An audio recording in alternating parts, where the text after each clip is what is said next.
Hey, I want to tell you about a book that I read that I really liked. And if you're interested in biographies or technology or Steve Jobs and Apple, this will be a book that I think you're really interested in. It's called After Steve by Tripp Mickle. Now, Mickle is a reporter for the New York Times, covers technology based in Silicon Valley. And the book just really gets into how Apple has moved on after the unfortunate death of Steve Jobs. And he talks about how, Jobs led by being very innovative and very creative, and how that has changed under its new leadership, including by the new CEO, Tim Cook. Uh, and the author kind of gets into what may have been lost because of the different approaches of the two gentlemen.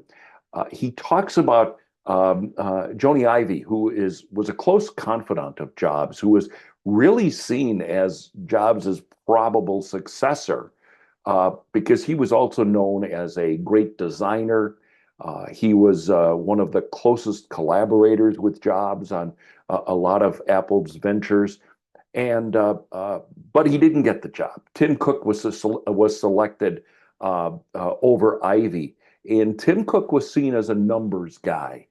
And so he took a very different approach in leading Apple. Now, when Jobs chose Cook as his successor, there were people who questioned, the decision, saying that Cook wasn't a product person like Jobs. However, uh, all of his experience proved really important in building Apple's market share. So, Ivy still had a lot of influence on the company for a long time, particularly on design and the like. But ultimately, he felt that, his input was not being respected, and he eventually left. Now, nobody has to run a bake sale for Apple. They're doing very well. Under Cook, market value grew by $1.5 trillion. iPhone sales, boy, they're still through the roof. They hold make up about 60% of the revenue of the company. And of course, they're still a dominant force. Uh, Cook really leveraged all of the success and built upon the foundation that Jobs and his team had laid to continue amping up profits for the company. In fact, the book suggests that Apple has really evolved into a corporate powerhouse that maybe it would not have under Steve Jobs, who did focus on product development.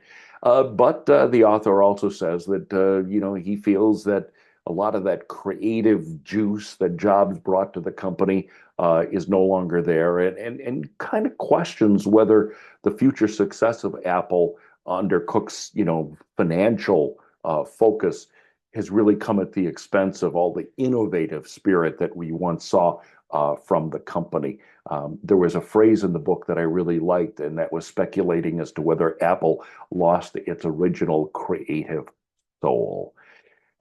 So clearly, all tech companies have been facing a lot of scrutiny, and we don't know how things would have been different had Ivy been selected for the job over Cook. We do know that would have been very interesting because Cook has appeared before Congress several times. It would have been very interesting how Jobs would have handled that. But all I know, for all of the shortcomings that the author cites in this book, people are still standing in line to buy the latest Apple product, even though they do come with a premium price.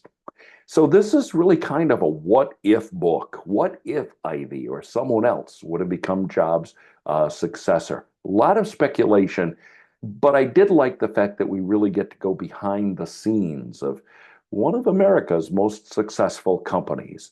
The book, once again, is called After Steve by Tripp Mickle. Hey, thanks for joining me today. I love sharing books that I'm reading or have read, and talk about all sorts of other things that are book related. If you like these kinds of videos, please encourage me by hitting the like button and subscribing. I'd really appreciate it. Thanks.